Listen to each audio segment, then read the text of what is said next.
Terima kasih Bapak, kami mengucap syukur buat malam ini, anugerah Tuhan selalu atas kami. Biarlah hari-hari ini kami boleh semakin dekat dengan Tuhan, mengejar perkenanan Tuhan. Kalau sebentar kami akan mendengarkan firman Tuhan, urapi setiap kami. Dalam nama Tuhan Yesus kami mengucap syukur, haleluya. Amin, amin, amin. Puji Tuhan Bapak Ibu, kita bertemu kembali di Mesbah Doa malam ini. Dan saya percaya kita semua keadaannya baik, sehat, dan luar biasa. Iya, baik, saya akan bacakan kesaksian yang sudah masuk terlebih dahulu. Shalom, selamat malam Bu Debbie. Nama saya Yeni Angelina Boru Siagian dari Rohir Riau, di Pujut Rohir Riau. Saya mau bersaksi atas pertolongan Tuhan buat anak kami. Beberapa waktu yang lalu saat anak saya pulang sekolah dia demam. Saya hanya beri obat Sanmol tablet seperti biasa. Ya, malamnya juga saya kasih obat Sanmol lagi. Setelah minum obat panasnya pasti berkurang, tapi kali ini panasnya tidak berkurang. Besok paginya semakin panas anak saya semakin naik. Akhirnya saya bawa ke puskesmas. Setelah diperiksa dokter, panas anak saya mencapai 38. Dokter menyarankan agar anak saya diinfus, tapi anak saya tidak mau karena takut. Akhirnya kami pulang ke rumah. Sampai di rumah saya beri anak saya minum obat sesuai anjuran dokter 3 kali sehari. Namun panasnya tidak turun juga, malah semakin naik. Ya, dan anak saya mulai mengigau. Ya, ngigo-ngigo. Saya mulai panik, Bu. Akhirnya malam itu jam 8 saya dan suami membawa anak saya kembali ke puskesmas. Sampai di puskesmas, suster periksa anak saya dan ternyata panasnya naik menjadi 40. Ya, akhirnya anak saya diopnam 2 hari 2 malam. Ya, tetapi tidak ada perubahan, malah makin parah. Anak saya muntah-muntah terus. Saya mulai takut ya, dan saya berdoa terus kepada Tuhan. Lalu besok paginya saya dan suami ya minta untuk anak saya pulang aja. Dan kami memutuskan untuk membawa anak saya berobat ke kota di Pekanbaru. Ya, untuk melanjutkan pengobatan di sana. Dari Pujut perjalanan ke Pekanbaru itu 7 jam ya. Karena di sini kondisi anak saya semakin lemas, saya hanya bisa menangis dan terus berdoa minta kekuatan dari Tuhan agar anak saya itu diberi kemampuan selama di perjalanan. Tuhan mampukan anak saya. Puji Tuhan, Tuhan Yesus sangat baik. Anak saya bisa melewati perjalanan 7 jam sampai di rumah sakit di Pekanbaru. Akhirnya anak saya langsung dirawat di IGD. Suster dan dokternya langsung cepat menangani anak saya, puji Tuhan. Akhirnya darah anak saya diambil untuk diperiksa. Tidak lama hasilnya keluar, anak saya positif DBD dan trombositnya sangat rendah, hanya 3.400. Padahal normalnya trombosit itu 150.000. Anak saya hanya 3.400. Akhirnya anak saya diopnam semalam di ruang rawat inap ya. Pagi harinya anak saya dokter datang untuk periksa anak saya. Saya sangat terkejut dan langsung menangis karena dokter bilang anak saya harus dipindah ke ruangan ICU. Karena kondisi anak saya sudah sangat lemas dan trombositnya terus turun, belum naik. Ya, bahkan panasnya menjadi semakin tinggi. Ulu hati anak saya juga sakit, dia berkata mahnya sakit. Yang buat hati saya semakin hancur, saya tidak kuat melihat ya magnet kabel-kabel yang dipasang di tubuh anak saya, Bu. Kabel-kabel ya, dokter bilang ya selama anak saya dirawat di ruang ICU tidak boleh siapapun menemani anak saya termasuk saya kecuali suster. Suster bilang ke suami saya, anak saya mengalami masa kritis. Ya, itu dan masa kritisnya biasanya 6 hari ya, dan di hari ke-7 biasanya trombosit ya, kalau hari ke-7 trombosit tidak naik maka bisa lewat alias meninggal. Hati saya semakin hancur mendengar itu. Dokter menghitung demam anak saya mulai dari ya awal demamnya naik ya, dan hari itu masa kritis anak saya sudah 4 hari. Saya hanya bisa menangis di kaki Tuhan. Saya terus berdoa minta pertolongan Tuhan agar trombosit anak saya bisa naik. Akhirnya dokter kembali memeriksa anak saya dan saya dipanggil suster untuk masuk ke ruang ICU ketemu dokter. Lagi-lagi hati saya hancur karena trombosit anak saya semakin turun dari 3.400 jadi 2.700. Ya, semakin turun. Saya hanya bisa menangis dan terus berdoa. Dan di hari itu juga Tuhan kirim teman saya, Bu. Saya percaya itu semua karena Tuhan. Teman saya ini datang membesuk dan membawakan madu kurma ya untuk anak saya. Karena teman saya juga pernah sakit DBD dan dia minum madu kurma dan trombositnya langsung naik. Saya percaya tidak ada yang kebetulan dan semua atas campur tangan Tuhan. Dan Tuhan bekerja untuk mendatangkan kebaikan bagi setiap kita yang sungguh-sungguh berseru kepada Dia. Ya, dalam berdoa, ya sambil berdoa terus diam-diam saya beri anak saya minum madu kurma. Sore harinya pas jam besuk, saya beri anak saya ya makan sop. Karena banyak teman dan keluarga menyarankan agar anak saya makan sop B1, sop babi ya, agar trombosit anak saya cepat naik. Selama anak saya dirawat di ruang ICU, saya terus mendengarkan khotbah-khotbah ibu. Bolak-balik saya putar khotbah-khotbah ibu agar hati dan iman saya kuat. Dan saya sangat terberkati dan dikuatkan. Dan ada salah satu khotbah ibu yang membuat saya kuat dan kembali semangat. Khotbah ibu di situ ibu mengatakan tidak usah cari pendeta tapi cari Tuhan. Dan sujud menangis di kakinya. Itu yang saya lakukan, Bu. Saya terus sujud menangis di kaki Tuhan. Akhirnya siang dokter datang untuk periksa anak saya di hari yang ke-6 masa kritis. Ya, saya disuruh masuk ke ruang ICU dan suster ya menyatakan puji Tuhan trombosit anak saya naik ya menjadi 3.100. Dokter bilang besok kalau trombositnya semakin naik, anak saya sudah boleh keluar dari ruang ICU ke ruang rawat inap. Sore harinya pas jam besuk saya tetap berusaha memberi sop B1 dan madu kurma kepada anak saya sambil terus berdoa memohon pertolongan Tuhan. Dan hari ke-7 masa kritis anak saya dan suami telat datang ke rumah sakit. Karena biasanya dokternya datang siang, ya pas hari itu ternyata dokternya datangnya pagi ke rumah sakit. Jadi saya dan suami tidak ketemu sama dokter. Saya akhirnya permisi kepada security yang jaga agar saya bisa masuk ketemu suster.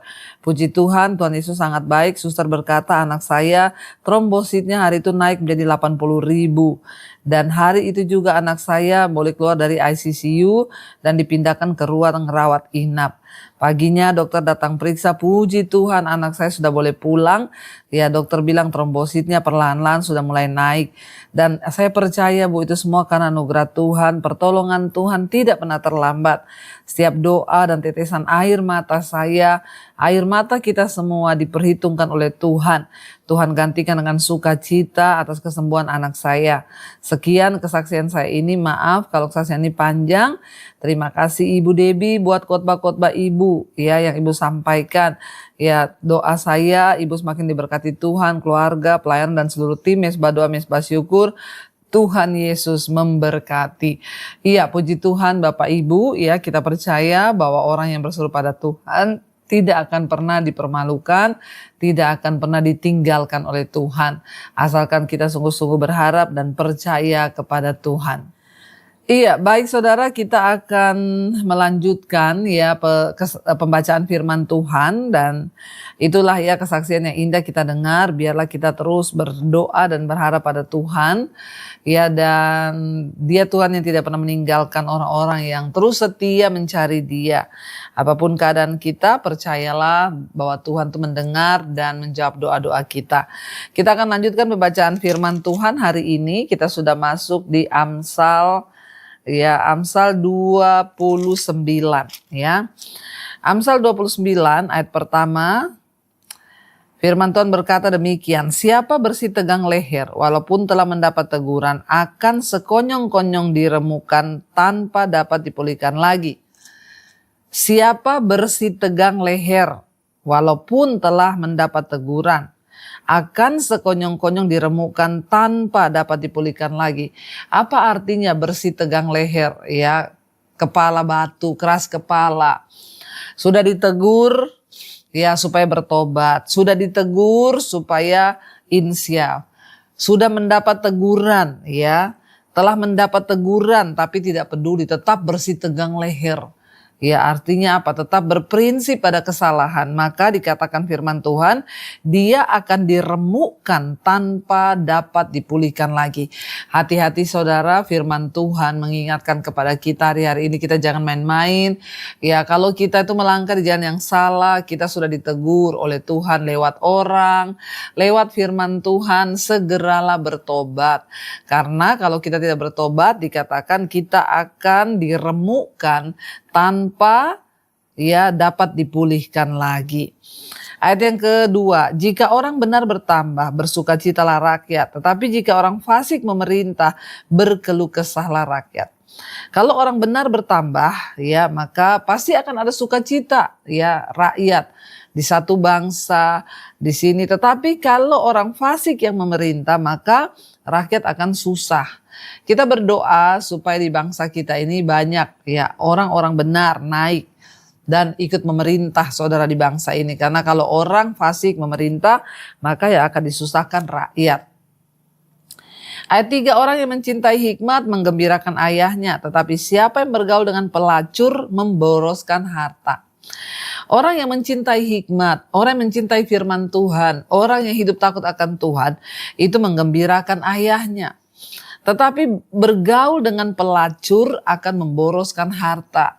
Jangan bergaul dengan perempuan nakal, dengan pelacur, atau jatuh dalam dosa persinahan dan kenajisan. Karena banyak kebangkrutan, lihat orang sukses, pengusaha sukses bisa jatuh karena jatuh dengan perempuan-perempuan nakal. Akhirnya karirnya hancur, rumah tangganya hancur, usahanya hancur, semuanya hancur. Karena salah bergaul dengan perempuan yang pelacur, saudara. Ayat 4, dengan keadilan seorang raja menegakkan negerinya, tetapi orang yang memungut banyak pajak meruntuhkannya. Dengan keadilan seorang raja akan menegakkan negerinya. Tapi orang yang memungut banyak pajak meruntuhkannya. Ya, kita lihat saudara, beberapa kali kita melihat raja-raja di Israel hancurnya. Kenapa Israel terbagi menjadi dua, kerajaan selatan dan kerajaan utara, Yerusalem dan Yehuda? Akibat raja yang menaikkan pajak yang gila-gilaan. Memang ketika di satu bangsa itu pemerintahnya gila dengan uang sehingga terus menaikkan pajak pada rakyatnya susah. Maka itu akan meruntuhkan bangsa itu. Kita berdoa supaya Indonesia ini benar-benar semua orang pemerintahnya takut akan Tuhan, mulai dari presiden, para menteri-menterinya takut akan Tuhan, supaya tidak menyusahkan rakyat, tetapi justru kita berdoa di Indonesia ini korupsinya itu saudara yang gila-gilaan. Banyak pemerintah yang gila harta, gila uang sehingga menyusahkan rakyat. Mereka tanpa merasa berdosa menikmati uang pajak sehingga rakyat itu ditelantarkan, rakyat menderita. Karena itu gila uang, gila harta. Mereka lupa bahwa kalau mereka mati nanti semua orang akan mati. Sebanyak apapun harta dikumpulkan kita makan hanya sehari juga 2 kali, 3 kali. Nggak bisa juga terlalu kenyang-kenyang. Kita berdoa supaya di Indonesia ini pemerintahnya bertobat dan hidup takut akan Tuhan. Ayat 5, orang yang menjilat sesamanya membentangkan jerat di depan kakinya. Jangan jadi penjilat bagi sesama manusia. Nggak usah cari muka sama orang, cari muka saja sama Tuhan. Karena orang yang menjilat sesamanya itu membentangkan jerat di depan kakinya sendiri.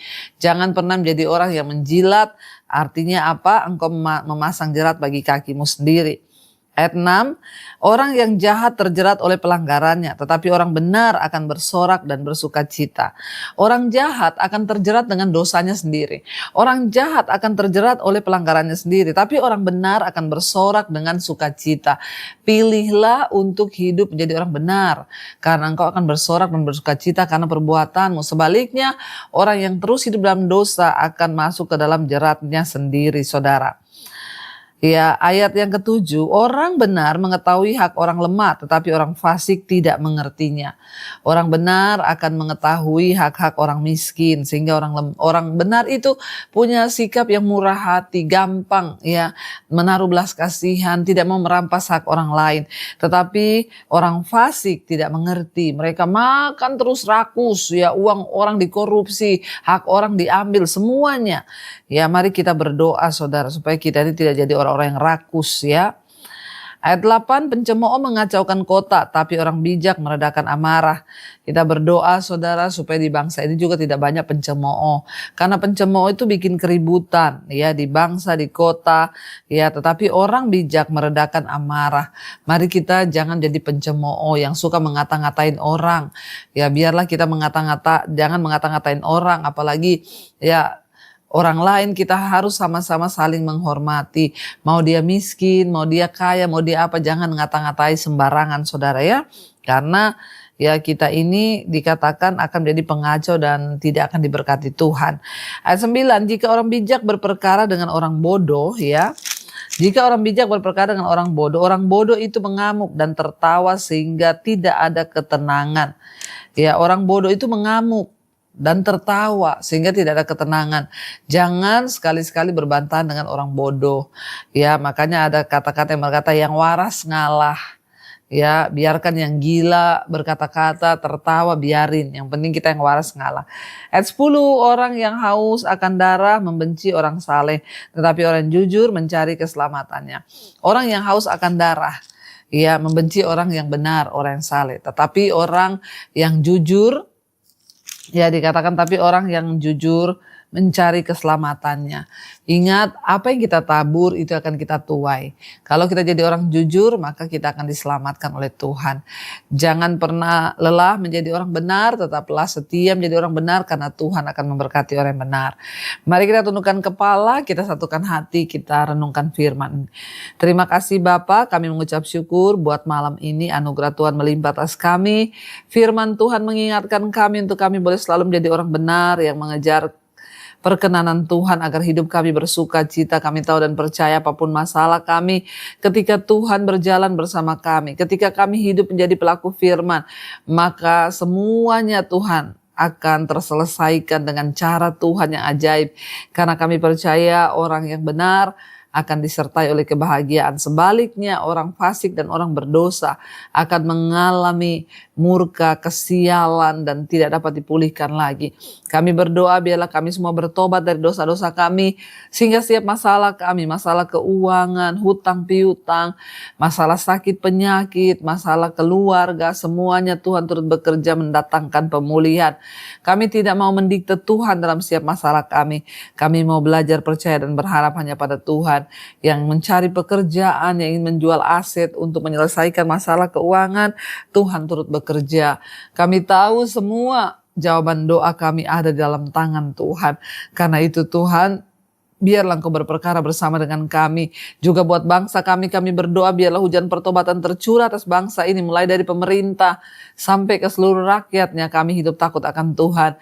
Berkati Presiden Pak Prabowo, Gibran, seluruh jajaran menteri yang ada, para pejabat yang ada di bawahnya. Roh takut akan Tuhan turun atas hidup mereka sehingga mereka ada ketakutan akan dosa, supaya mereka bertobat dan sungguh-sungguh melakukan apa yang benar di mata Tuhan. Berkati Indonesia, lawatan Tuhan tercurah, hujan pertobatan terjadi. Juga di semua bangsa-bangsa, di 5 benua, Asia, Afrika, Amerika, Eropa, Australia. Lawatan Tuhan tercurah, kebangunan rohani terjadi, orang-orang diselamatkan dan masuk dalam kerajaan sorga. Biarlah di hari-hari ini iman kami boleh semakin bangkit, boleh semakin diteguhkan. Berkati perjalanan kami, mesbah doa yang akan ke Israel. Tuhan tutup bungkus dengan kuat kuasa darah-Mu, keamanan, ketentraman ada di atas Yerusalem. Terima kasih Bapa, roh jiwa dan tubuh kami serahkan dalam tangan Tuhan dalam nama Tuhan Yesus. Kami berdoa dan kami bersyukur. Mari buka hati dan tangan-Mu saudara. Terimalah kiranya berkat, rahmat, anugerah dari Allah Bapa, cinta kasih Tuhan Yesus Kristus tercurah atas hidup kami semua. Mulai hari ini bahkan sampai kali yang kedua Tuhan Yesus datang menjemput semua kami. Dan nama kami tercatat dalam kitab kehidupan. Dalam nama Tuhan Yesus yang percaya diberkati Tuhan. Katakan bersama, amin, amin, amin. Tuhan Yesus memberkati, shalom dan Immanuel. Kau yang pegang tanganku. yang sentuh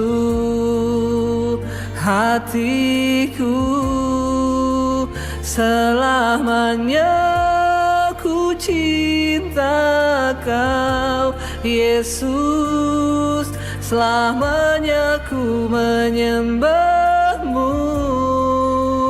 Kau yang pegang tanganku, Kau yang sentuh hatiku, selamanya ku cinta Kau Yesus, selamanya ku menyembah-Mu.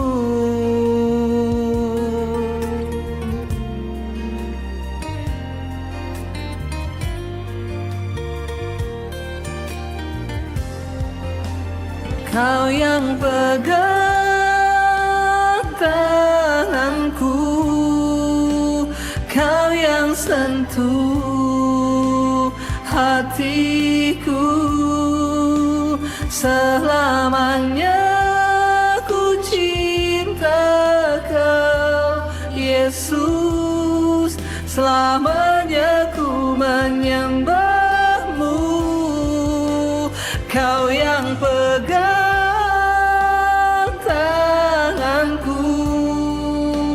Kau yang sentuh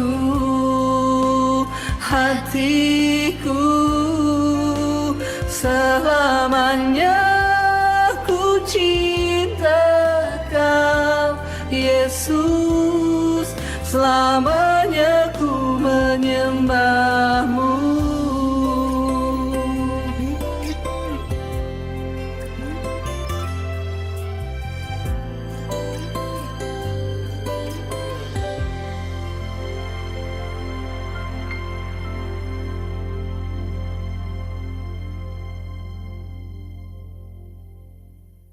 Ya, baik saudara, kita akan melanjutkan pembacaan firman Tuhan malam hari ini. Namun sebelumnya saya ingin kita sama-sama mendengarkan kesaksian terlebih dahulu.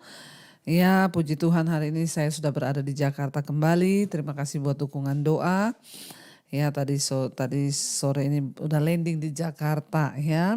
Dan biarlah kita semua mau selalu semangat dan setia untuk ya mencari Tuhan, mengerti isi hati Tuhan, dan terus ya berdoa, memuji, menyembah Tuhan. Iya, saya bacakan kesaksian yang sudah masuk. Shalom Ibu Debbie, perkenalkan. Saya Dharma dan mama saya Ibu Sulastri. Kami mau bersaksi, Bu. Ya, begini kesaksian saya. 2 tahun lalu mama saya terkena depresi. Karena penyakitnya gejala stroke. Dan mama saya ketakutan yang berlebihan. Kalau tiba-tiba nanti benar-benar terjadi stroke. Saat depresi itu datang, yang mama saya rasakan tangan kanannya memanas. Dan tensinya langsung naik drastis. Dan setiap hari-harinya sehari mama saya harus dilarikan ke IGD. Karena depresinya jadi tensi naik. Ya, dan seterusnya tiap hari depresi, tensi naik. Lalu dokter menyarankan mama saya untuk berobat ke psikiater ya, karena sudah ini kelainan jiwa ya. Berobat ke psikiater, singkat cerita setelah berobat ke psikiater mama saya masih sama, tetap juga belum sembuh dari depresinya. Sampai satu kali mama saya mencari khotbah di YouTube dan mendapatkan khotbah Ibu Debbie. Setiap hari akhirnya mama saya ikuti mesbah syukur dan mesbah doa. Puji Tuhan ya, semua karena anugerah Tuhan, depresi mama saya sudah sembuh sekarang. Berkat firman Tuhan, khotbah-khotbah Ibu Debbie yang mengatakan imani. Ya, kita tidak sakit dan imani bahwa kita sudah disembuhkan. Sekarang mama saya sudah tidak depresi lagi, Bu, dari penyakit yang dideritanya. Dan sampai sekarang ya, saya dan mama saya selalu mendengarkan khotbah Ibu dan juga mesbah doa dan mesbah syukur setiap hari. Kami juga terus mendoakan Ibu Debbie dan seluruh tim DBTV terus diberikan kekuatan dan keberanian yang lebih dalam lagi untuk memberitakan Injil. Juga pelayanan Ibu Debbie banyak menjangkau jiwa-jiwa untuk dimenangkan bagi Kristus. Amin, amin, amin, puji Tuhan ya. Luar biasa kesaksian yang kita dengar malam ini dari seorang ibu ya. Dan saya percaya Bapak Ibu ya, itulah ya, firman Tuhan itu dikatakan sanggup memberi penghiburan bagi jiwa kita. Ya, dikatakan bahwa firman Tuhan itu memang memberi ketenangan. Tidak ada tempat yang menenangkan secara ya jiwa selain dalam firman Tuhan. Bayangkan seorang ibu yang terkena depresi sampai akhirnya ya sudah mengalami gangguan kejiwaan. Dokter pun menyuruh ibu untuk mencari psikiater. Ya coba bayangkan, tiap hari harus dilarikan ke IGD karena ketakutan yang berlebihan, depresi akan sakit dan lain sebagainya. Itulah ya, ketika kita ini cari Tuhan, bertemu dengan hadirat Tuhan, memuji menyembah Tuhan, maka hati yang gembira itu obat yang manjur. Coba kalau berobat terus ke psikiater, ke dokter, ya akan menghabiskan banyak uang, bahkan belum tentu sembuh. Tapi ketika kita mencari Tuhan, mencari hadirat Tuhan, maka kesembuhan terjadi. Iya. Puji Tuhan, ya luar biasa, terima kasih kesaksiannya untuk Dharma dan mamahnya Ibu Sulastri. Ya Tuhan memberkati. Baik Bapak Ibu, kita akan melanjutkan pembacaan firman Tuhan. Kemarin kita sudah sampai di 1 Samuel pasal yang keempat. Ya, yang ketiga kemarin, bagaimana Samuel dipanggil oleh Tuhan. Kita tadi malam sudah mendengar bagaimana Tuhan sudah tidak lagi berbicara karena akibat kebejatan dan dosa yang dilakukan oleh Imam Eli dan anak-anaknya. Ya, dan pada waktu itu Tuhan memanggil Samuel 3 kali, dia berseru, ya Samuel, Samuel. Dan Samuel berpikir yang memanggil dia itu adalah Imam Eli. Lalu akhirnya Imam Eli berkata, itu pasti Tuhan. Kalau dia memanggil lagi, berbicara kepada kamu, katakan, ya Tuhan ini aku, berbicaralah, saya siap untuk mendengar. Ya, dan ayat yang ke-11, lalu berfirmanlah Tuhan kepada Samuel. Ya, ketahuilah aku akan melakukan sesuatu di Israel, sehingga setiap orang yang mendengarnya akan bising kedua telinganya. Pada waktu itu aku akan menepati kepada Eli segala yang telah kufirmankan tentang keluarganya dari mula sampai akhir. Sebab telah kuberitahukan kepadanya bahwa aku akan menghukum keluarganya untuk selamanya karena dosa yang telah diketahuinya, yakni bahwa anak-anaknya telah menghujat Allah tetapi ia tidak memarahi mereka. Ya Bapak Ibu, kita melihat di sini ya, ketika Tuhan memanggil Samuel, ya dikatakan di sana, kita sudah baca kemarin, ya mungkin orang menduga pesan yang didengar dari Allah itu diberikan kepada Imam Eli dan bukan kepada Samuel yang masih anak-anak. Sebab orang berpikir Eli itu kan lebih tua ya dan lebih berpengalaman sebagai imam. Ya, dan dia memegang jabatan yang tepat yaitu sebagai imam. Namun ya kita melihat di sini bahwa kehendak Tuhan yaitu didasarkan pada iman dan bukan pada umur atau jabatan. Makanya saya selalu berkata tidak menjadi jaminan seseorang punya jabatan yang tinggi, yang hebat di gereja, ya punya titel yang berjejer. Ya kalau perkenanan Tuhan sudah tidak ada atas orang itu lagi, ya Tuhan akan meninggalkan. Bahkan sebaliknya, ya jangan menganggap remeh orang mungkin yang tidak sekolah, masih muda, ya mungkin dia tidak ada latar belakang ya pendidikan yang tinggi, dia juga mungkin bukan berasal dari keluarga yang seperti apa. Kita lihat Samuel ini tidak berasal dari keluarga imam, dia itu anaknya ya Elkana dan juga Hana yang tidak punya anak. Ya sebaliknya Eli itu imam dan anak-anaknya Hofni dan Pinehas justru hidup jahat di hadapan Tuhan. Ya jadi bukan soal dia lebih tua atau tidak, berpengalaman atau tidak, bukan soal dia punya titel atau tidak, bukan soal jabatannya apa, tapi Tuhan itu mencari orang yang benar-benar setia. Ya dan Tuhan mau mencari orang yang berkenan di hatinya agar dipakai menjadi saluran berkat, bahkan yang tidak terduga untuk banyak orang. Ya bersiaplah bagi Tuhan Bapak Ibu ya untuk bekerja di segala tempat, segala waktu. Ya mungkin saja Tuhan memilih Bapak Ibu. Puji Tuhan ya pembangunan sekolah misi di Bandungan terus berjalan. Kami usahakan agar sekolah itu bisa selesai nanti ya pada bulan Juli dan Agustus sudah mulai penerimaan murid, kita sudah mulai akan buka ya terutama bagi saudara yang berada di desa-desa yang rindu untuk diperlengkapi ya boleh daftar ya. Dan saya percaya ketika kita ini dipersiapkan, diperlengkapi, ini sekolah yang hanya 6 bulan. Dan dikhususkan bagi yang mau pelayanan, terutama di desa-desa. Bukan yang, ya saya mau belajar Bu, mau ikut-ikut aja, saya ibu rumah tangga, saya pengen enggak. Kita saya rindu untuk mencetak penuai-penuai di akhir zaman.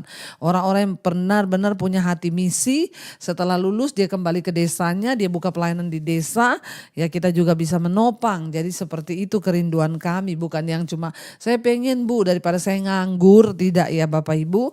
Jadi dipersiapkan di sana, dilatih ya bagaimana untuk bisa melayani Tuhan, diberikan pengarahan agar menjaga hidup dalam kekudusan dan lain sebagainya. Hanya 6 bulan sekolah misi ini ya, supaya kita berdoa Tuhan memilih orang-orang yang tepat untuk dipakai di akhir zaman ini. Ya belajar di sana seperti Samuel, dia tinggal di bait Allah, dia belajar ya dan mendapatkan pengurapan yang dari Tuhan. Dikatakan di sana ya lalu Tuhan berbicara kepada Samuel ya. Dia berkata, aku akan melakukan sesuatu yang besar di Israel.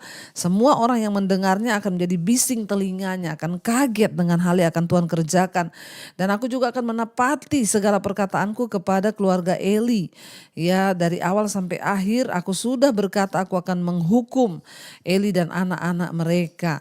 Ya kita lihat di sini kalau Tuhan sudah berperkara ya maka hati-hati Bapak Ibu ya, apa yang Tuhan katakan dosa adalah dosa. Tuhan berkata sebab anak-anaknya telah menghujat Allah dan Eli tidak memarahi anak-anaknya, dia lebih hormat kepada anak-anaknya.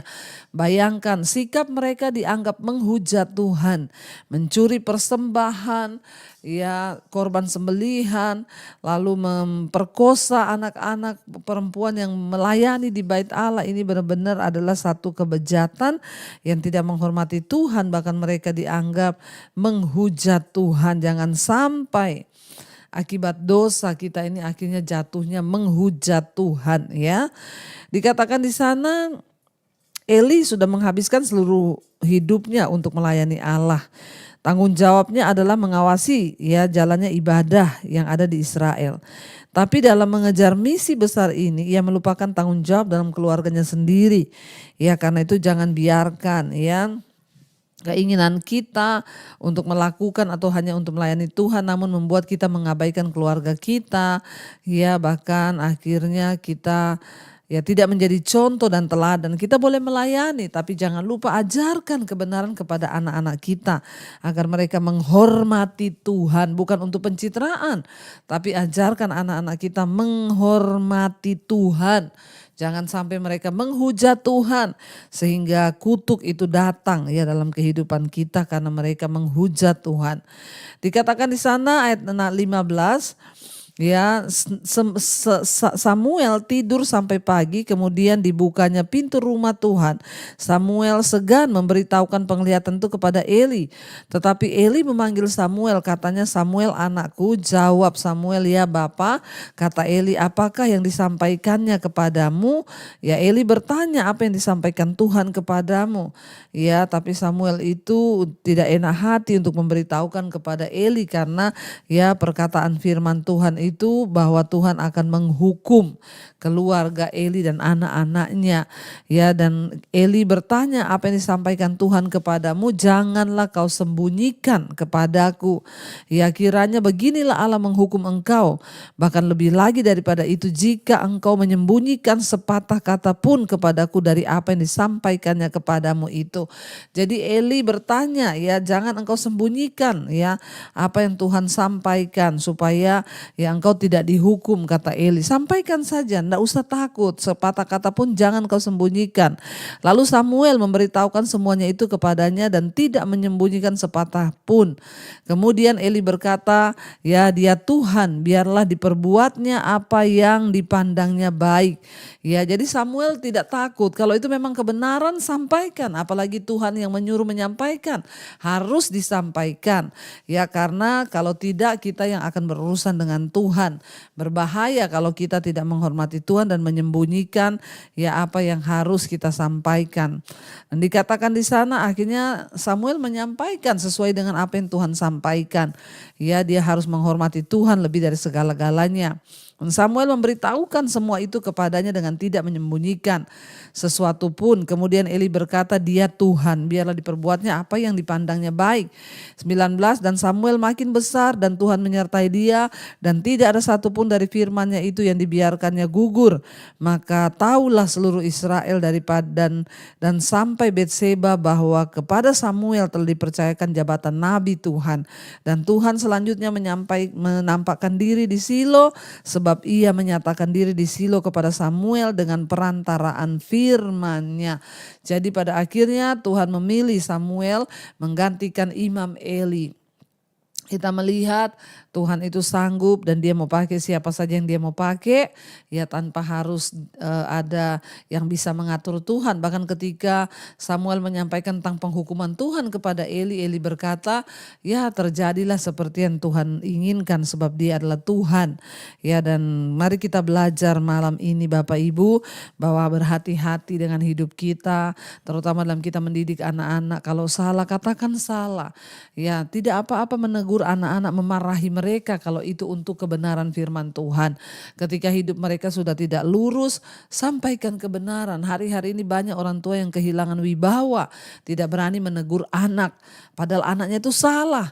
Hati-hati, jangan sampai engkau dianggap Tuhan, menghujat Tuhan dan menghormati anakmu lebih daripada menghormati Tuhan. Panggil, tegur walaupun mereka sudah dewasa.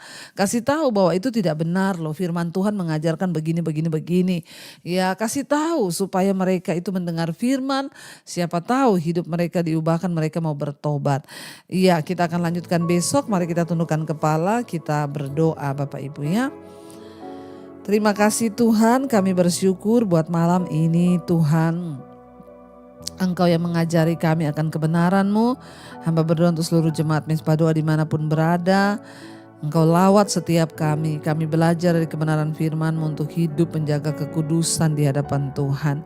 Juga buat anak-anak kami serahkan anak-anak kami dalam tangan Tuhan. Pimpin langkah hidup mereka agar tidak salah langkah.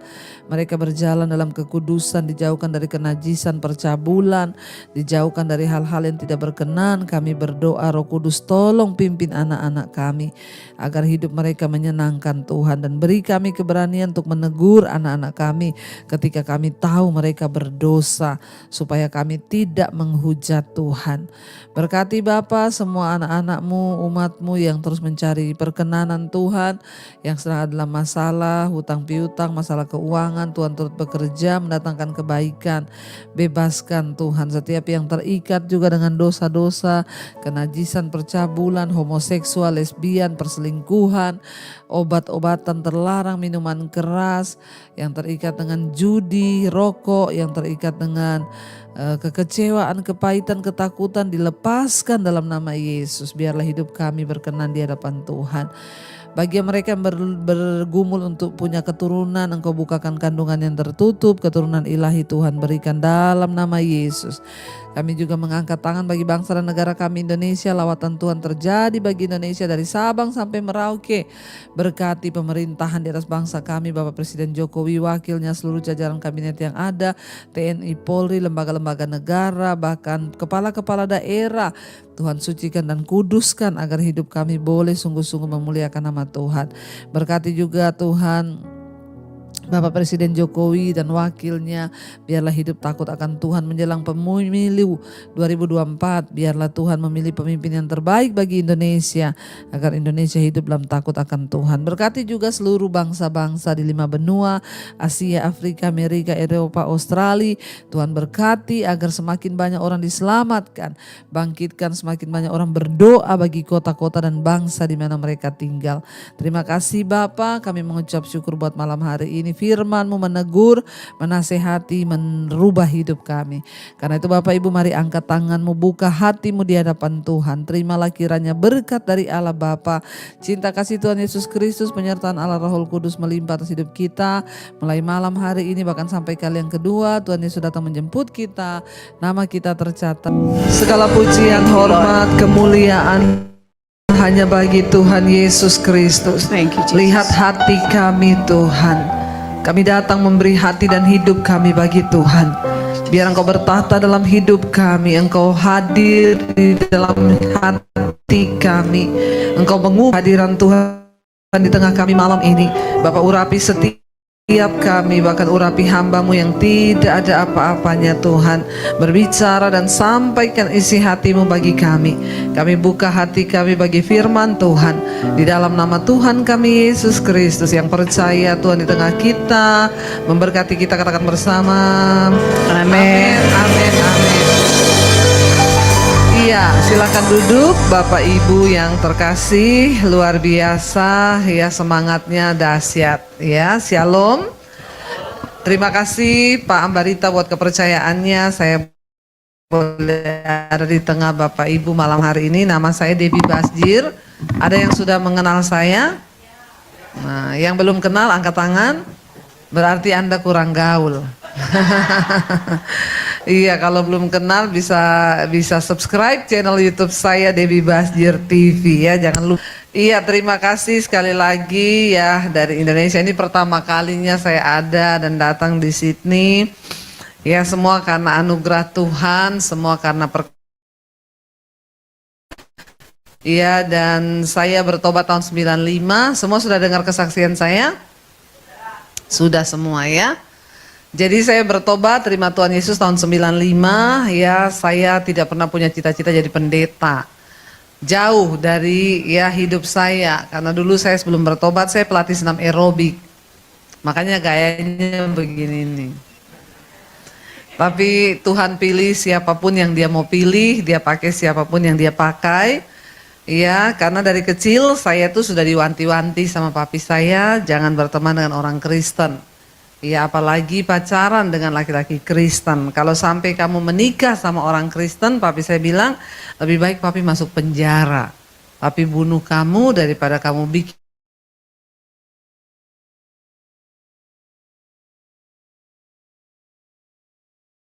laki Kristen. Padahal yang ganteng-ganteng itu cowok Kristen. Amin apa amin? Yang bertobat, yang tidak bertobat ya mirip setan ya. Saya bersyukur ya, dan Tuhan panggil seperti yang Yesus katakan, ya bukan kita yang memilih Dia, tapi Dia yang memilih kita. Kalau Bapak Ibu ada malam hari ini duduk di sini itu karena kita dipilih Tuhan. Karena kalau kita nggak dipilih Tuhan, kita nggak ada hari ini di sini.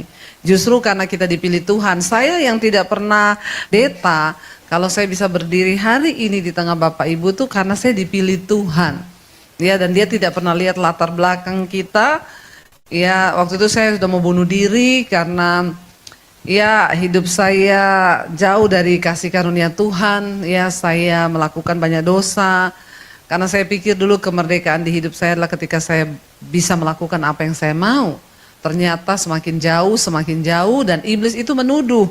Ya, buat apa kamu hidup? Ya, hidupmu udah hancur, masa depanmu juga udah hancur.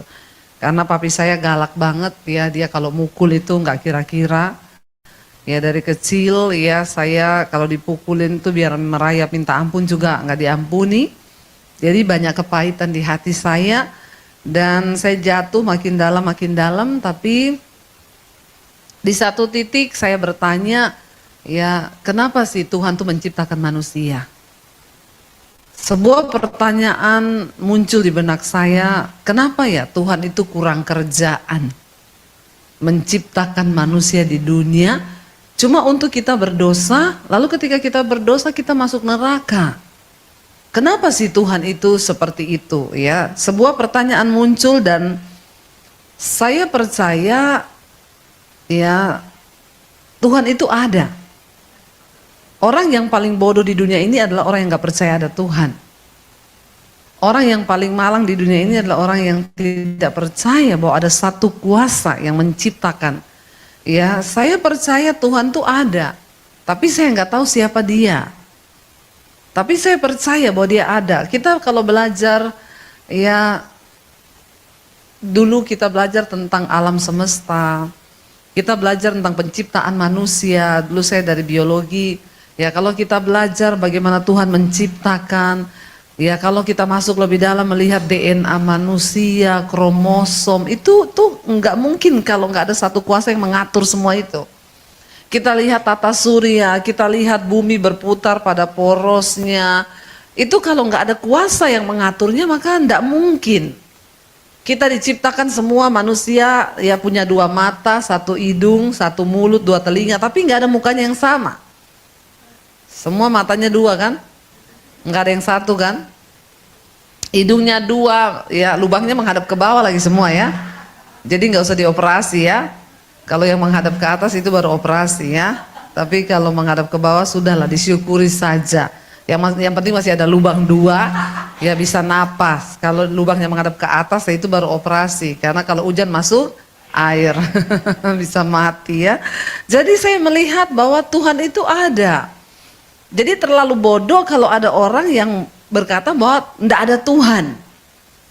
Tapi pertanyaan yang selanjutnya, kalau Tuhan itu ada, siapa Tuhan itu sebenarnya? Karena banyak agama dan semua berkata bahwa ajaran yang paling benar. Ya, dan saya akhirnya ketika itu saya mau bunuh diri, saya mau mengakhiri hidup saya karena saya pikir semuanya udah hancur, semua nggak ada gunanya. Ya, tapi disitulah sebuah pertanyaan muncul. Saya bilang, Tuhan, sebelum saya mati bunuh diri, saya pengen ketemu Tuhan yang benar itu. Siapa engkau? Aku percaya engkau tuh ada dan engkau tahu pertanyaan di dalam hati saya hari ini, dan kalau memang engkau itu ada, tunjukkan dirimu kepada saya secara pribadi. Saya nggak minta apa-apa, saya cuma pengen ketemu Tuhan. Lalu setelah itu saya mati. Cuma itu aja Tuhan. Ya, saya penasaran dengan yang namanya Tuhan yang menciptakan saya. Ya, kenapa? Ada begitu banyak pertanyaan manusia di luar sana yang mencoba menggapai Tuhan. Dan saya baru menyadari setelah saya mengenal Tuhan Yesus, saya baru tahu ternyata ya makanya kekristenan itu bukan agama. Karena agama adalah usaha manusia untuk menjangkau Tuhan. Tapi kekristenan adalah Tuhan yang menjangkau manusia. Kalau kita berusaha menjangkau Tuhan maka nggak akan pernah bisa. Tapi ketika Tuhan yang menjangkau kita, ya itu baru bisa. Akhirnya saya malam itu berjumpa secara pribadi dengan Tuhan ketika saya menangis di kamar saya. Makanya saudara banyak yang bertanya, saya kemarin baru pulang bawa rombongan ke Israel ya. Mereka pada bertanya, Bu, selama ibu datang ke Israel ini di tempat mana ibu paling kuat merasakan hadirat Tuhan? Saya bilang, saya paling kuat merasakan hadirat Tuhan waktu saya ada di kamar saya. Karena Yesus berkata, tempat yang paling tepat untuk engkau berdoa, masuk ke kamarmu, tutuplah pintu. Ya, dan di sanalah Tuhan akan datang kepada orang-orang yang berdoa di tempat yang tersembunyi. Waktu manusia itu mencari Tuhan, maka Tuhan itu akan menyatakan dirinya. Ya, karena itu di kitab Yesaya dikatakan, carilah Tuhan selama ia berkenan ditemui, dan berserulah kepadanya selama ia dekat. Karena ada saatnya nanti Tuhan sudah lagi tidak bisa ditemui. Ya, jadi selama dia masih bisa ditemui, carilah dia. Ya, saya satu kali di Jakarta mau pelayanan, rumah saya di Jakarta Selatan, saya mau pelayanan ke daerah kota. Saya naik Grab pagi-pagi. Ya, lalu sopirnya jemput saya, dia bilang, Ibu, mau kemana? Saya bilang mau ke gereja. Jauh amat gerejanya dari Jakarta Selatan ke Jakarta Kota. Ya, saya bilang, iya saya ini soalnya pendeta, saya diundang untuk berkhotbah. Oh, ibu pendeta, sama dong, saya juga Kristen Bu. Oh iya, Iya puji Tuhan, masnya nggak ke gereja? Lalu dia ketawain saya, dia bilang, ke gereja? Enggak bu, saya ke gereja cuma Natal sama Paskah. Terus saya bilang, oh berarti masnya Kristen kapal selam ya. Kalau Natal muncul kalau sudah tertengah ya. Terus dia bilang, buat apa bu ke gereja? Saya mau tanya ibu, buat apa ibu ke gereja? Saya bilang, ya orang mencari Tuhan.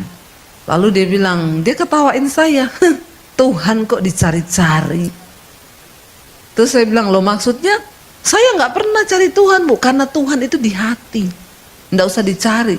Kelihatan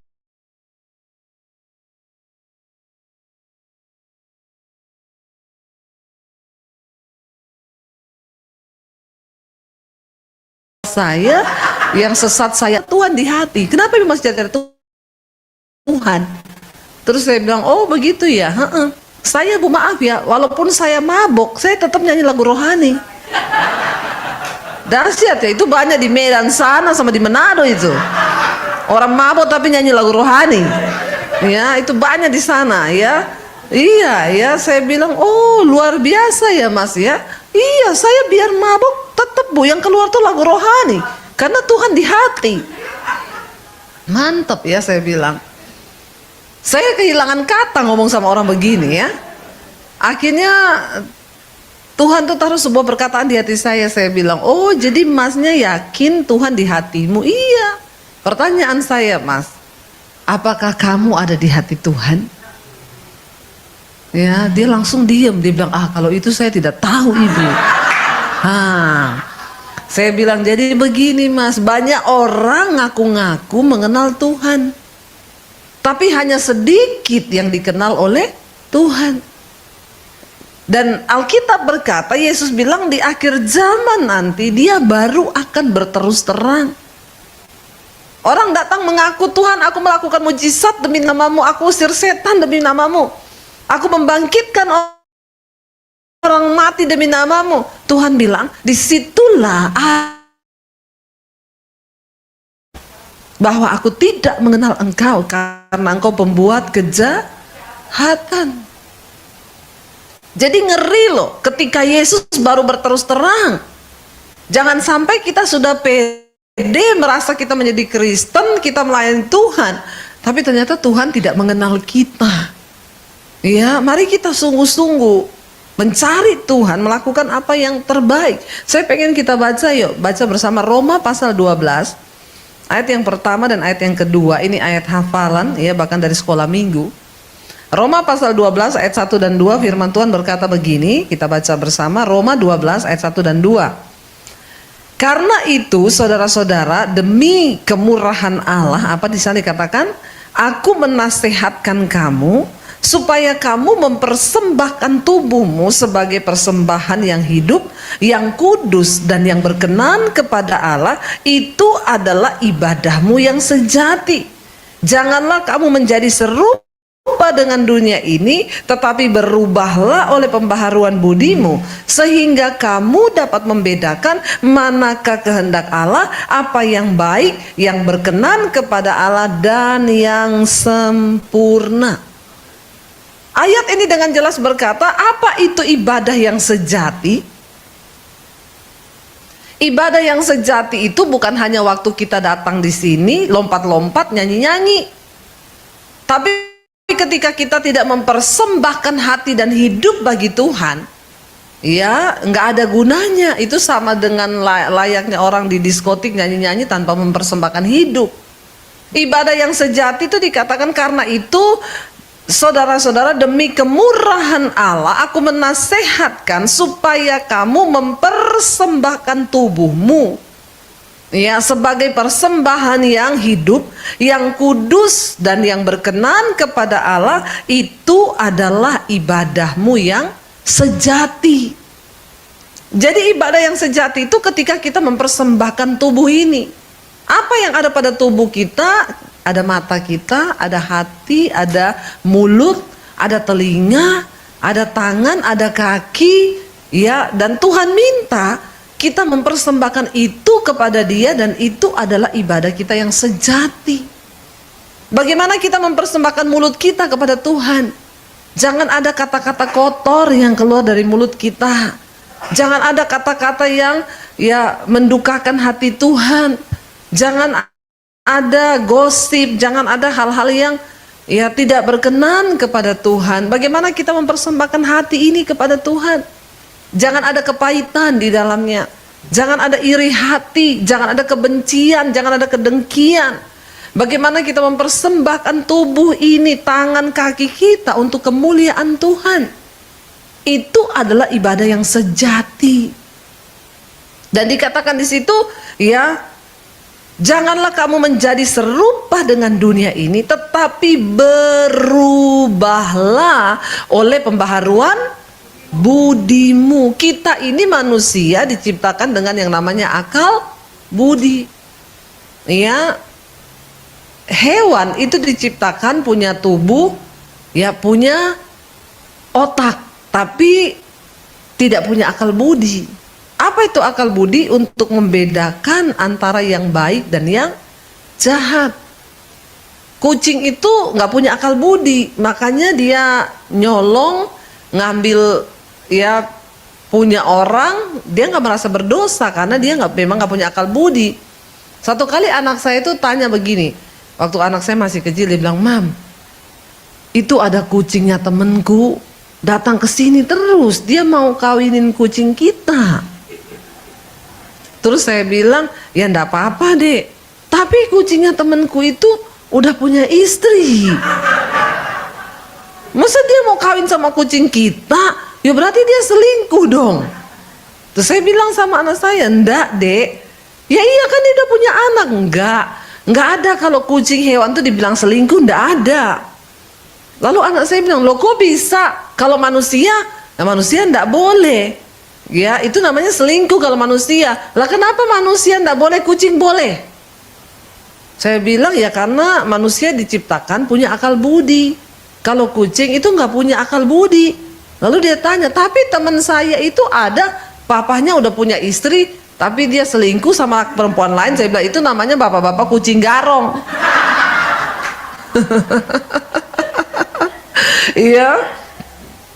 Jadi binatang itu nggak dikasih akal budi, dia nggak bisa tahu mana yang baik mana yang jahat.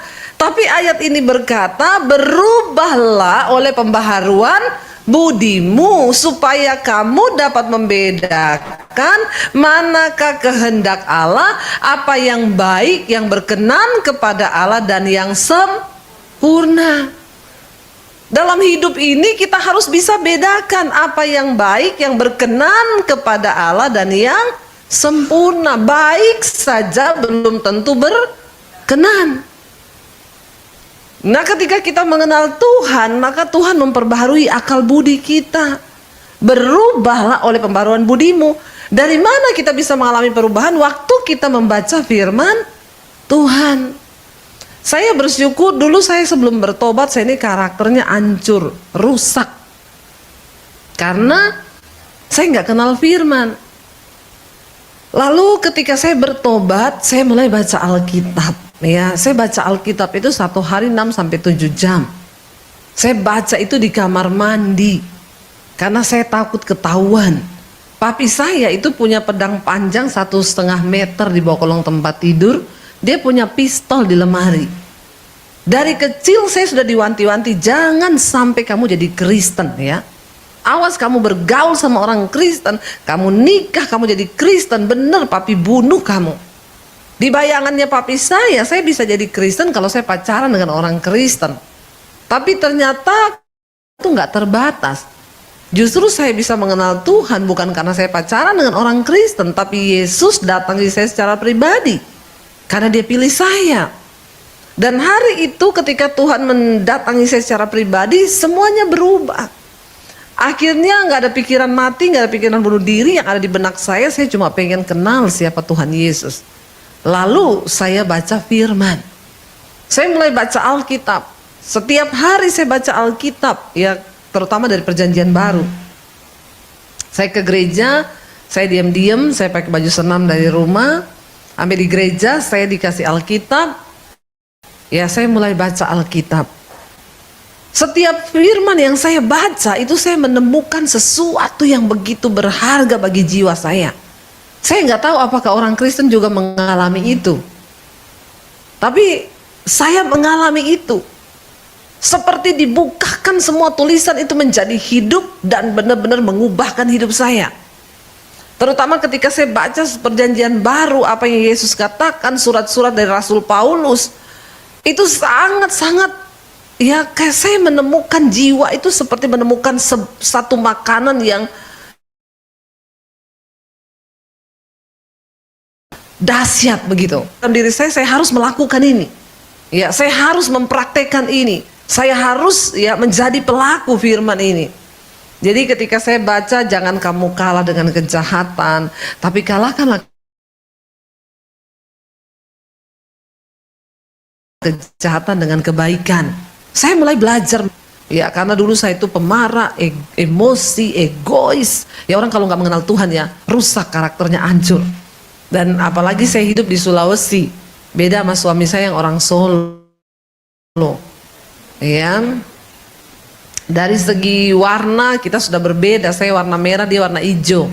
Tuhan menciptakan manusia itu dengan karakteristik yang berbeda-beda.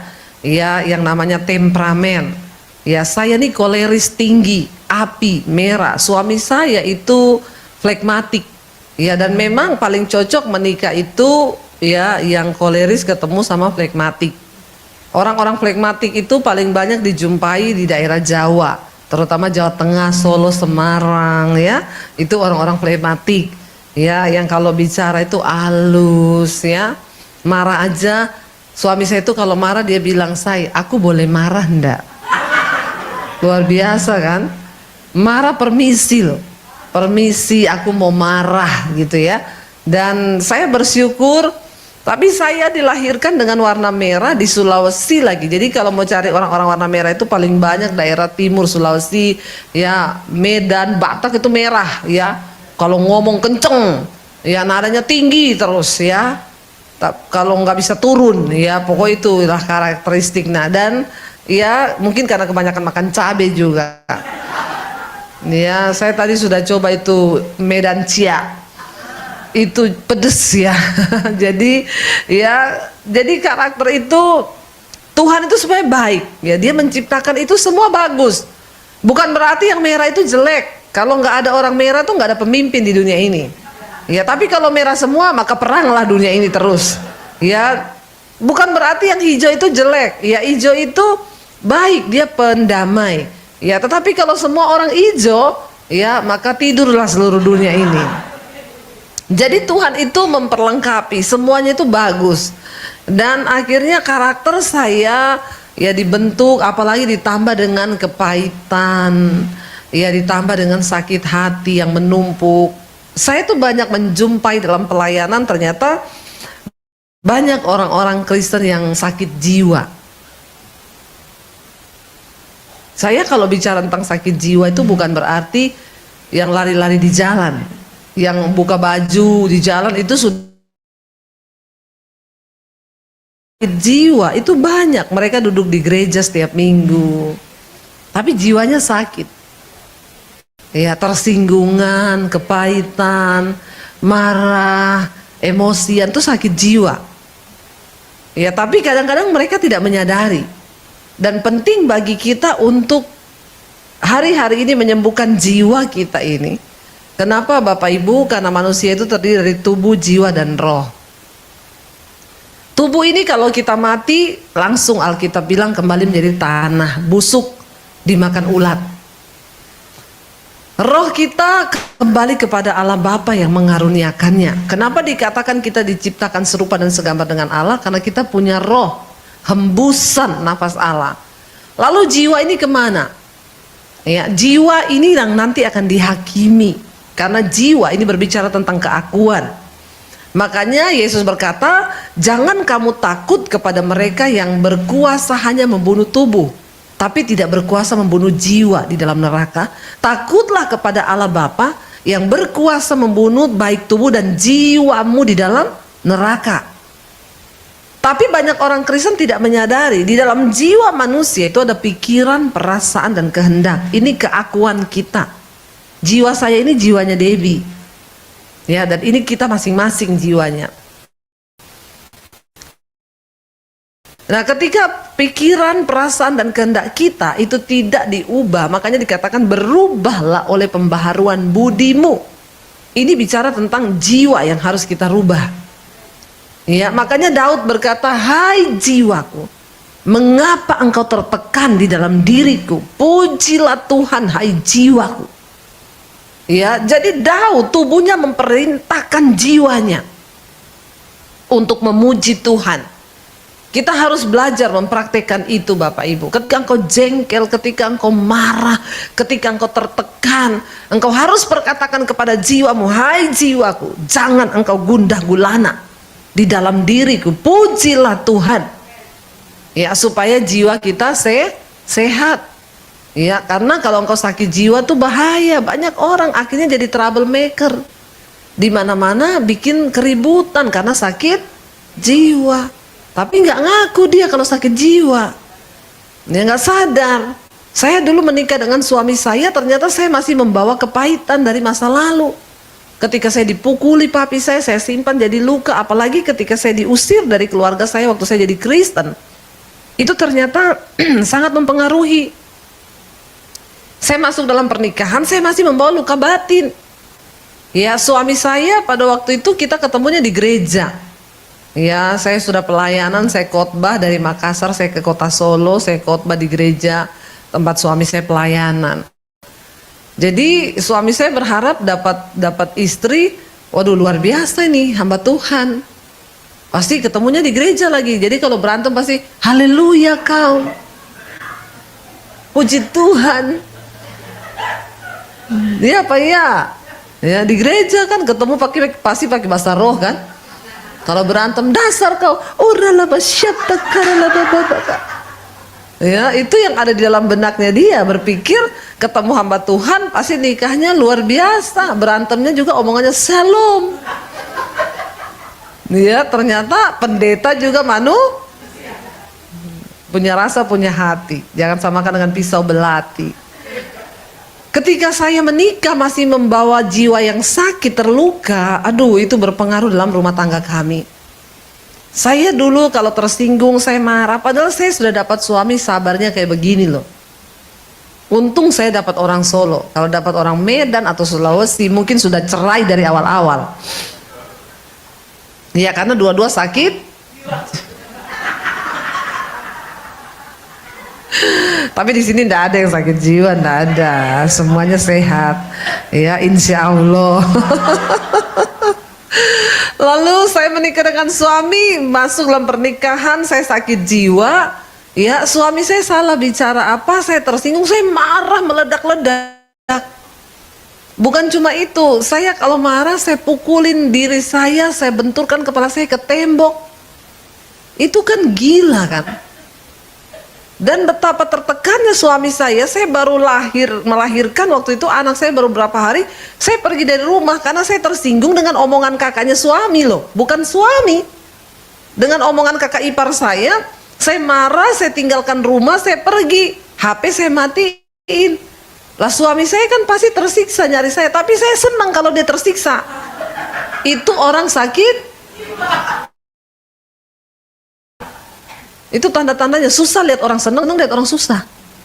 Ya, itu orang sakit jiwa. Jadi saya senang, biarin aja. Teman saya bilang, kasihan loh, kamu nggak hidupin HP, pasti suamimu udah nyari-nyari, biarin. Nanti dia pasti tertekan loh, mikirin kamu sama anak yang baru berapa hari, biar. Saya senang kalau dia padahal bukan salahnya suami saya. Jadi kami hidup dalam rumah tangga yang seperti neraka.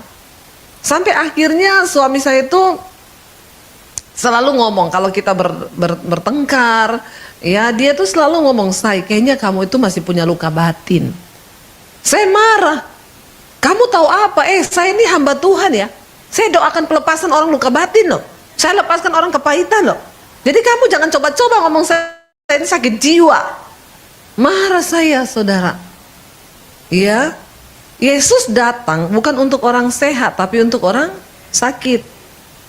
Tapi kalau orang itu mengaku bahwa dia sakit, bagaimana orang bisa sembuh kalau dia tahu bahwa dirinya sakit, Dia cari dokter berobat.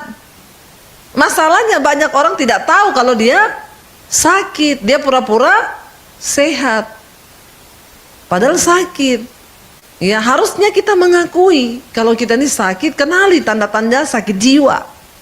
Ya, karena yang pada akhirnya akan dihakimi Tuhan itu jiwa. Makanya Alkitab berkata, selamatkan jiwa. Ya, jiwa itu yang menjadi perhatiannya Tuhan. Lalu saya marah sama suami, saya bilang dia gini, saya itu udah pelayanan, saya begini. Akhirnya satu malam kami berantem hebat. Ya, cuma masalah-masalah sepele yang bikin kita berantem. Enggak ada masalah yang heboh, enggak, karena saya sakit jiwa, tersinggung dikit marah, tersinggung dikit emosi. Sampai satu kali suami saya bilang, "Say, kamu itu kayaknya masih luka batin sama papimu." Saya marah, lalu dia bilang, "Coba kamu anggap saya papimu, kamu bilang kamu mengasihi papi." Wah, di situ saya nggak bisa, Bapak Ibu.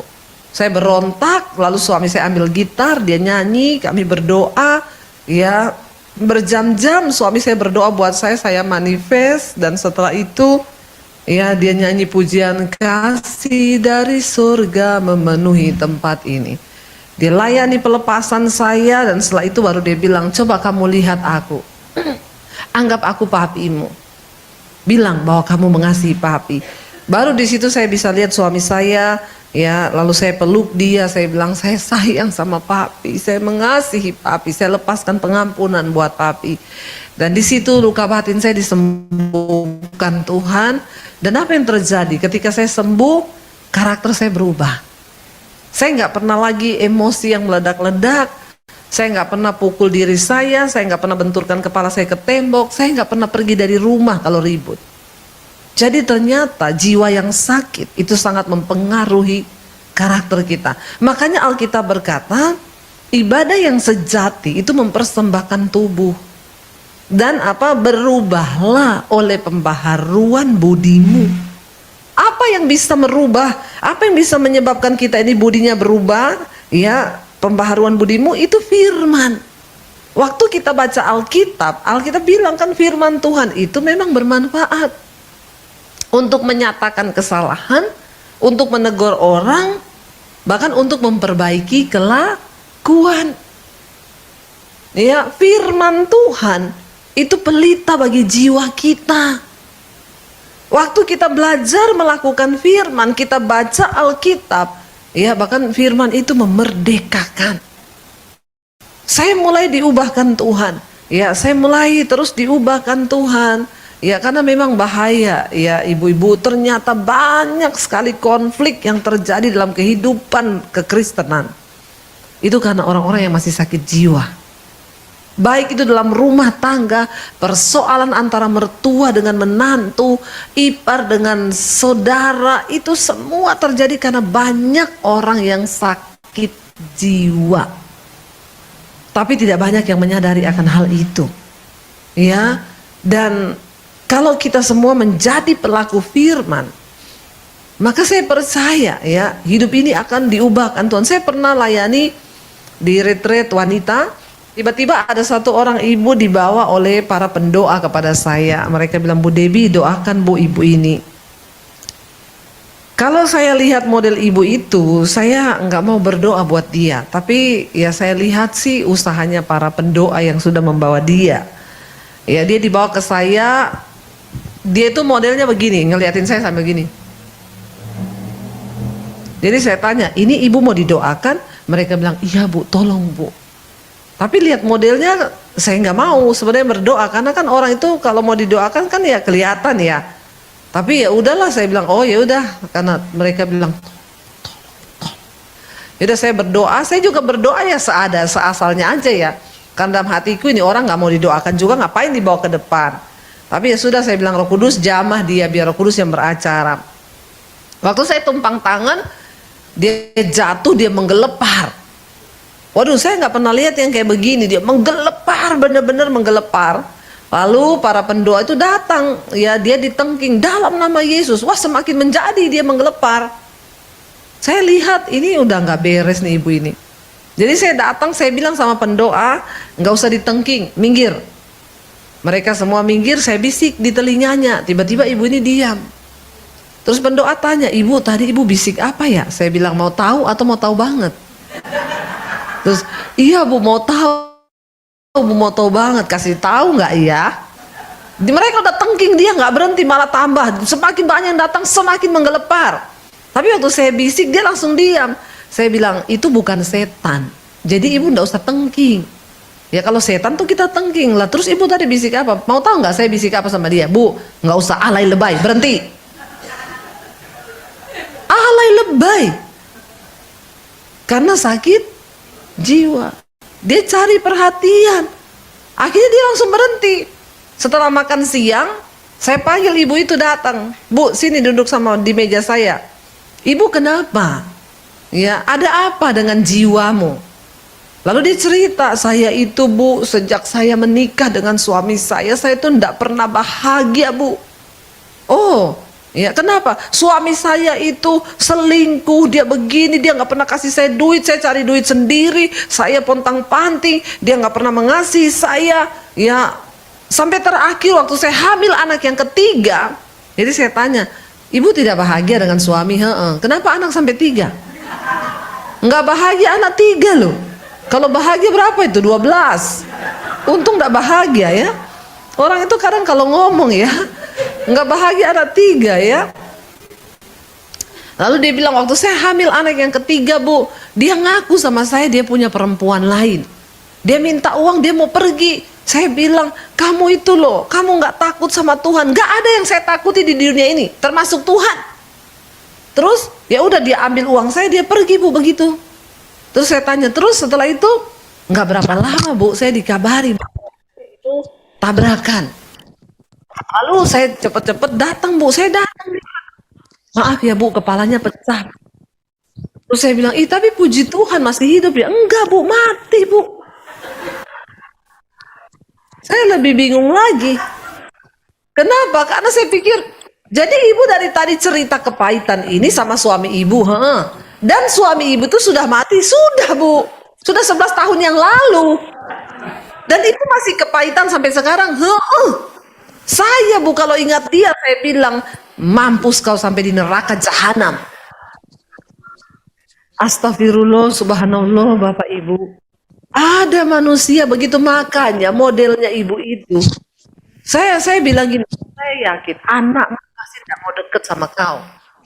Pasti mantumu, orang-orang tuh pasti mau dekat sama kau. Kenapa? Itu sakit. Orang yang sakit jiwa itu cenderung melukai orang lain. Orang yang sakit jiwa itu cenderung bikin masalah. Kenapa? Karena jiwanya ini bermasalah. Ya, jadi saya yakin dia bilang, iya kok ibu tahu anak saya nggak ada yang mau deket tinggal sama saya. Iya, saya aja baru lihat ibu dan ya. Ibu tidak ada pilihan lain hari ini. Ibu buka hati dan jiwamu bagi firman Tuhan. Bagaimana sekiranya? Kenapa ibu masih ingat udah 11 tahun betapa ruginya engkau hidup ditawan sama setan jiwamu. Lalu dia mulai buka hati, saya bilang, lepaskan pengampunan. Kalau enggak hidupmu sekarang akan bermasalah, anak-anakmu benci sama kau. Kadang orang sakit jiwa itu berpikir, kenapa ya enggak ada yang sayang sama saya? Semua orang menyakiti saya. Anakku menyakitiku, mantuku menyakitiku, semua orang menyakitiku. Padahal yang sakit dia. Jadi mari kita mengerti hari ini, apa itu menjadi Kristen, mengalami kebangunan rohani. Kebangunan rohani itu bukan lagi hal-hal yang kita didoakan tumbang, mau tumbang 1000 kali pun, kalau engkau tidak menyadari bahwa jiwamu itu membutuhkan Tuhan dan firman Tuhan, maka percuma. Ada orang-orang di gereja itu setiap kali didoakan dia maju terus, 1000 kali pendeta altar call, 1000 kali dia maju, tapi hidupnya nggak pernah berubah. Ya itu biar mau ditumpang kaki juga nggak bisa pak.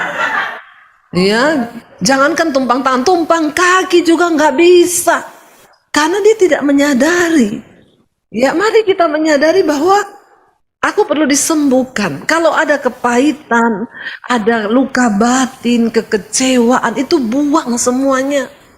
Ya, supaya jiwamu itu dikatakan setelah engkau diperbaharui jiwamu, berubahlah oleh pembaharuan budimu. Setelah itu dikatakan sehingga akibatnya apa? Sehingga kamu dapat membedakan.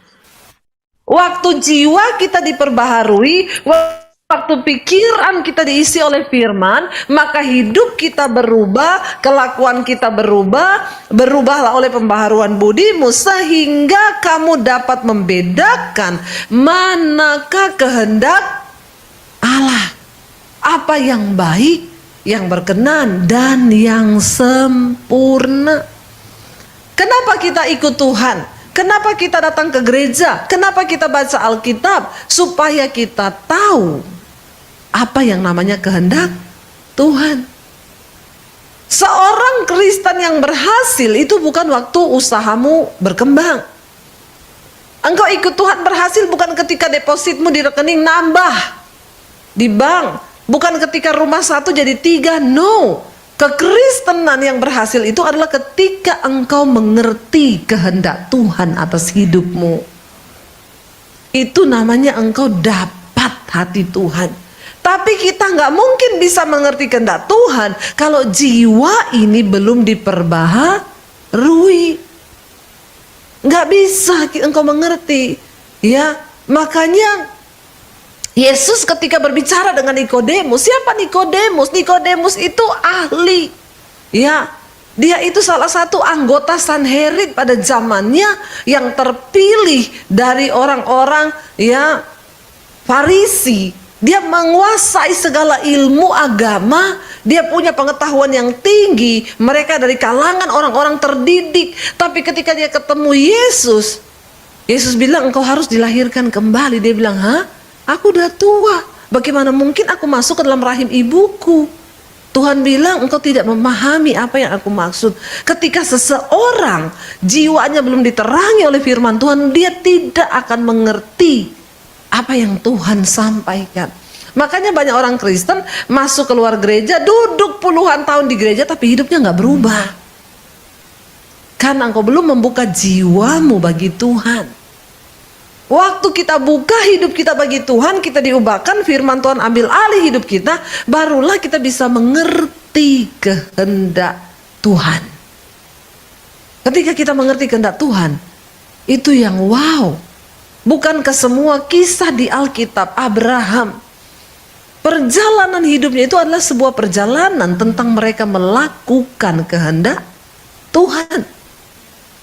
Pada satu saat ketika Yesus datang kembali, dia berkata, marilah kepadaku hai kamu yang melakukan kehendakku. Apa kehendak Tuhan? Secara garis besar adalah kita melakukan firman Tuhan.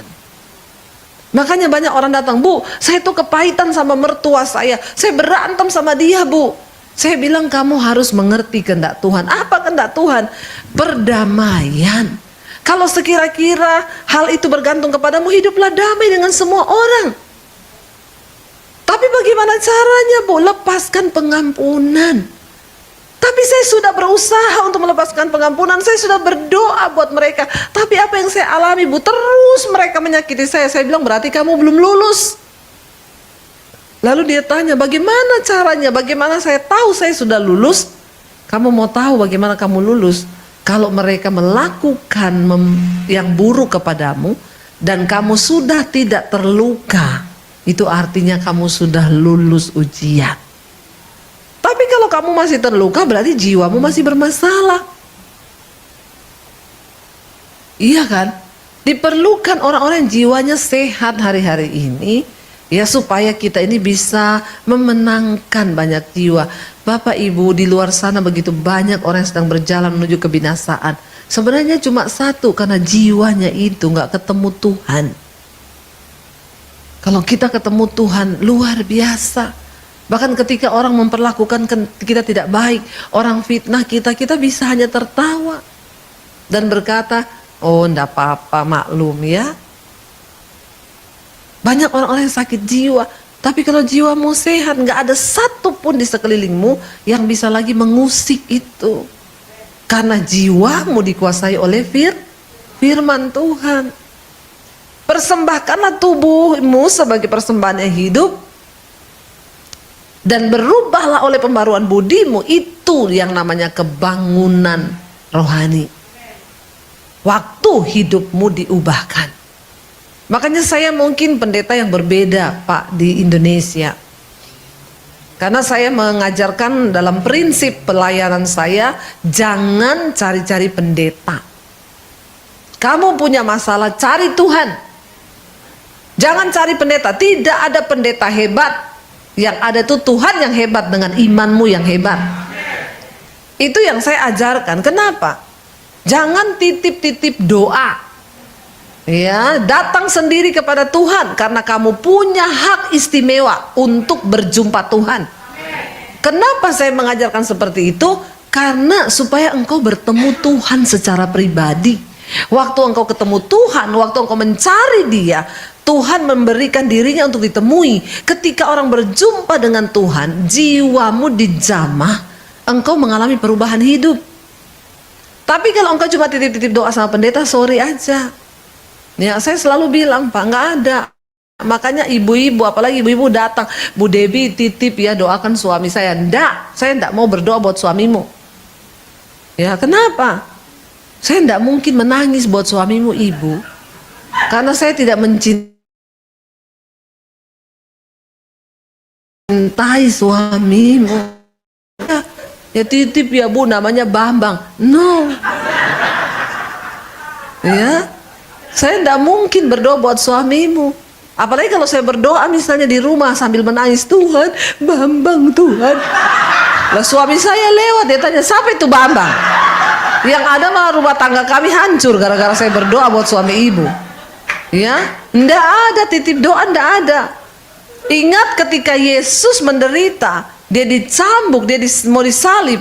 Wanita-wanita Yerusalem menangis. Dia bilang, jangan kamu tangisi aku, tangisi dirimu sendiri dan keluargamu. Doa yang menggerakkan hati Tuhan itu doa yang lahir dari hati yang hancur. Kamu titip doa sama pendeta, tidak ada pendeta nangis buat kau. Termasuk saya, iya nggak Pak? Nggak mungkin, karena saya nggak cinta kepada suamimu. Siapa yang bisa menggerakkan hati Tuhan? Ya kamu sendirilah yang harus berdoa kepada Tuhan. Nggak ada titip doa. Ya jangan, datang sendiri. Awal-awalnya itu banyak yang menentang, banyak yang nggak setuju, sampai ada yang datang, Bu, pendeta ini mau tuh doakan pendeta. Ya udah kamu ikut sana aja, jangan dengerin saya. Dengerin yang menurut kamu cocok. Kalau saya ya pengajaran saya seperti ini. Tapi ketika mereka melakukan, ya mereka mulai mencari Tuhan. Orang-orang mengalami pemulihan. Orang-orang mengalami perjumpaan pribadi dengan Tuhan. Sampai satu kali ada yang telepon sama saya dari Manado. Bu, kami dari Manado, Bu, dari Manado desa, Bu. Kenapa? Saya bilang, Bu, kami ini kan lagi setiap malam kami ikut mesbah doa Ibu jam 8. Lagi ibadah mesbah doa, kebetulan dia bilang ada ponakan saya dari kampung datang ke rumah kami nginep. Jadi malam itu kami suruh dia ikut mesbah doa. Ya daripada kamu di kamar, ayo sini. Kita tiap malam itu ikut mesbah doa. Lalu lagi ikut mesbah doa, ponakannya kerasukan. Ini jemaat dari gereja Protestan loh, bukan jemaat karismatik. Ponakannya kerasukan, dia teriak-teriak, jangan denger khotbahnya Debbie Basir, matikan, matikan. Ya, lalu mereka semua ketakutan. Dia telepon saya, Bu, gimana ya Bu? Saya bilang, Bu, ini waktunya Ibu praktekkan iman. Karena Alkitab berkata Tuhan beri kuasa kepada orang yang percaya. Bahkan kuasa ini akan menyertai, tanda-tanda ini akan menyertai orang yang percaya. Kamu akan usir setan demi namaku. Sekarang Ibu ambil minyak. Ya, Ibu dengan keluarga layani dia. Jadi kan suaminya, anak-anaknya ikut mesbah doa semua.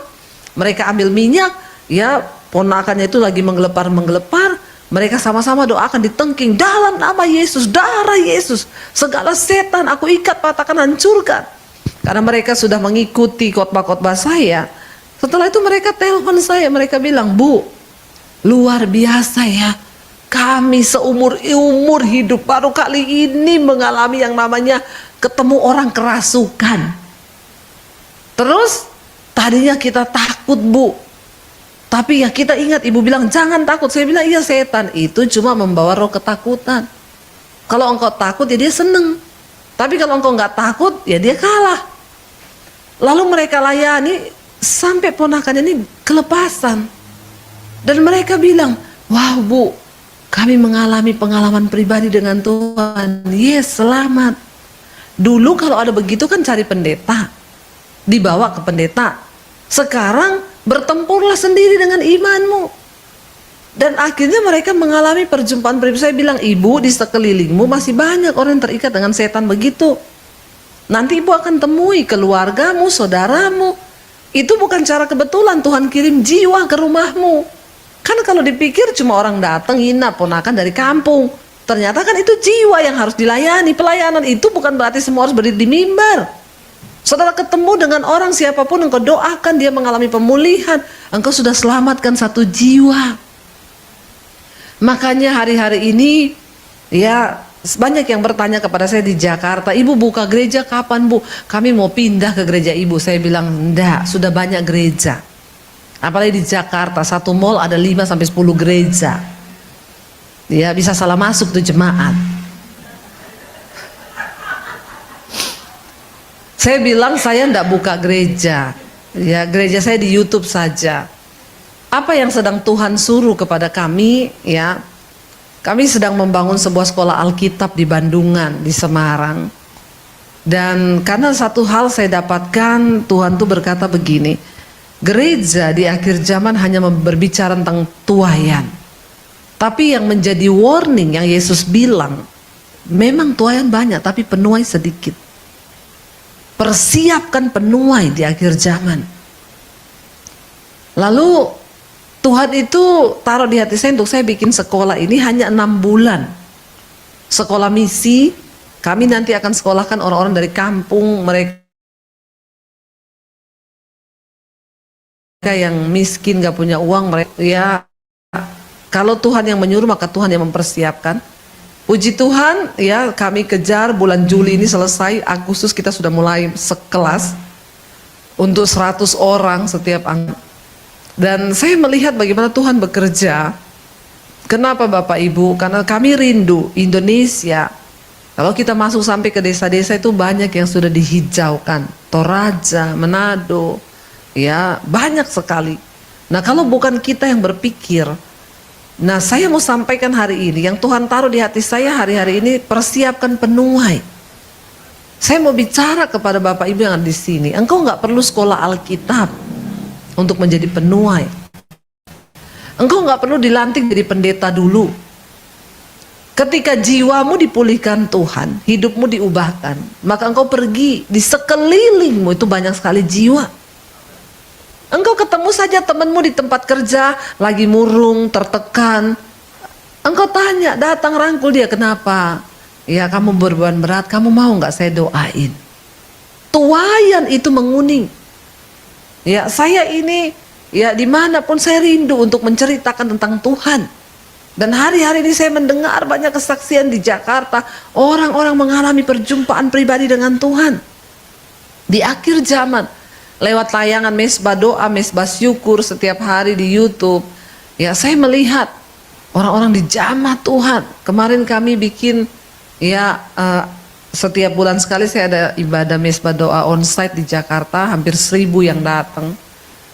Itu 16 orang pakai jilbab masuk. Saya tanya, ya mereka bilang kami boleh ikut ibadah, boleh.